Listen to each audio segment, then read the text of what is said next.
Hello, and welcome to Region Locked.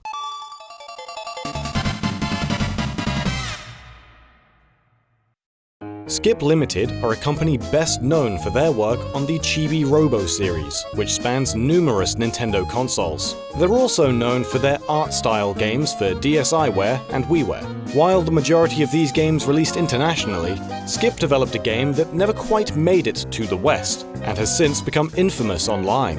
Today, we'll be talking about Captain Rainbow. Captain Rainbow released in 2008 for the Nintendo Wii. The game's story follows Nick, a TV star in his homeland of Memurica. Nick is famous for his alter ego, Captain Rainbow, a superhero whose weapon of choice is a magical yo-yo. However, new and different superheroes become the latest trend, and Nick's ratings start to plummet. In an attempt to regain his popularity, he travels to Mimin Island. Rafting across the ocean, Nick comes across a small animal struggling in the water. Heroically, he transforms into Captain Rainbow and dives in to save them.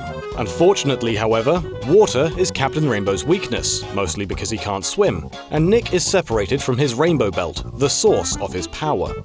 Nick awakens on the shores of Mimin Island with the animal he tried to save alongside him. The mysterious creature then conjures a magical bangle around Nick's wrist. After seeing more creatures make off with his belt, Nick follows them and discovers a small village. There, he meets Hikari, a girl who cares for the shrine on the island. She also has the ability to see into the future through visions. She tells him that visitors come to the island to have their dreams come true. However, it has never actually happened. She goes on to explain that the person wearing the bangle is chosen by the stars, and only they can open the mysterious ancient stone door in the shrine and change the fate of the islanders.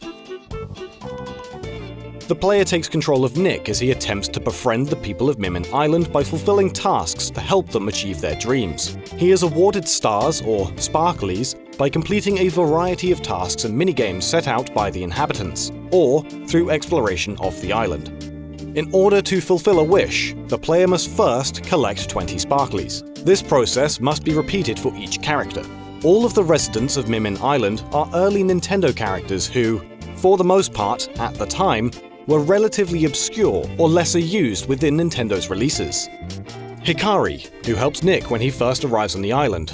She is one of the protagonists of the Japanese-exclusive Famicom Disk System title Shin Onigashima. Takemaru, the protagonist from the mysterious Murasame Castle, who wishes to be able to keep his composure around women. Birdo, one of the few characters who reached a certain level of popularity within Nintendo releases.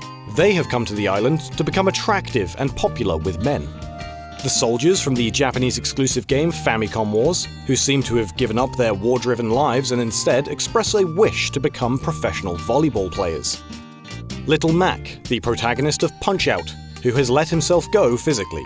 His desire is to train and become a world champion boxer once again.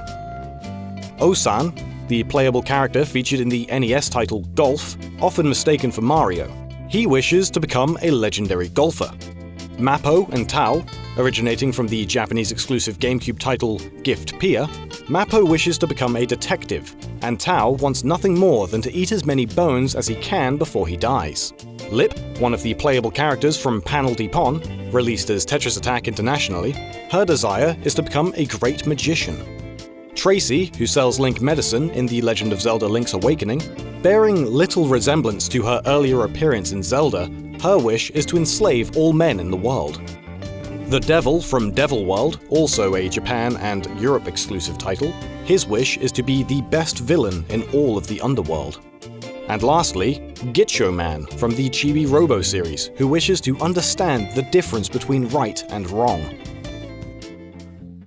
Character locations and events change through a day-night cycle, requiring the player to be in specific locations at certain times.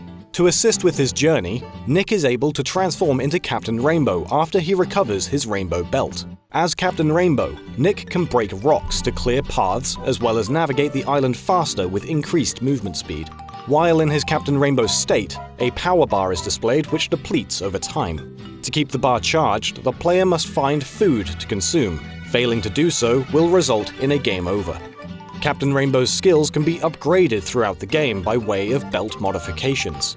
The history of the island can be revealed by discovering rocks, known as schists. These provide more story and history surrounding the mysterious location. A number of collectibles are also scattered around, such as animals which Nick is able to log in an animal encyclopedia. By granting the wishes of 3 people, the player is rewarded with access to their own portable caravan, which can be moved by Captain Rainbow. In the caravan, it's possible to save, as well as sleep to progress time, as opposed to having to do so in Akari's house. While Captain Rainbow received a lot of attention online, very little action was taken to bring the game across the pond for an international audience. Sales of the game were few, with only 6,361 copies being sold in the first week of release, though reviews seemed mostly positive, with Famitsu scoring the game 31 out of 40, praising the gameplay, pacing, and musical score, though being put off by the often vulgar humor. Many of the themes presented in Captain Rainbow can be considered lewd. Such is the case with Birdo's story. Birdo has been imprisoned in a cage by Mappo after he found her in the women's bathroom, mistaking her for a man. This is a reference to Birdo's historically ambiguous gender. Birdo asks Nick to prove her innocence, leading him to search for an item that he can show to Mappo as proof. This leads Nick to find an item which is only shown as a question mark, found vigorously vibrating underneath Birdo's pillow, suggesting that the item is in fact a female sex toy. A number of references are spread throughout the game, including the use of warp pipes a la Mario Bros., as well as portraits of both Mario and Link from The Legend of Zelda hanging over Tracy's throne. Low sales, controversial themes, and regional exclusive obscure characters likely gave Nintendo the impression that the title wouldn't be a strong contender overseas, or could land them in hot water with consumers. Despite this, a huge effort was taken by the translation group Kirameki, with the assistance of several other independent translators. Kirameki first began showing work on their translation in 2012, but after years of work, no patch had been released. While an almost fully translated script had been created, the team were unable to insert their translation into the game.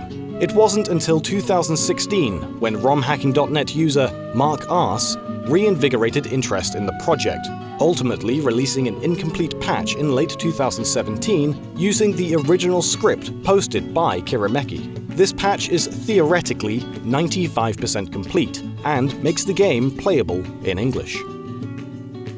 Special thanks to everyone involved in this translation effort. It's impressive having continued passion for a project for such a long period of time. If you guys enjoyed this episode of Region Locked, we hope you'll consider giving it a like and sharing it with your friends. If you want to see some more region-exclusive titles, check out the videos on screen, or you can subscribe to keep up with our future videos. Also, let us know which was your favorite obscure character from Nintendo. You never know, they may show them in another game.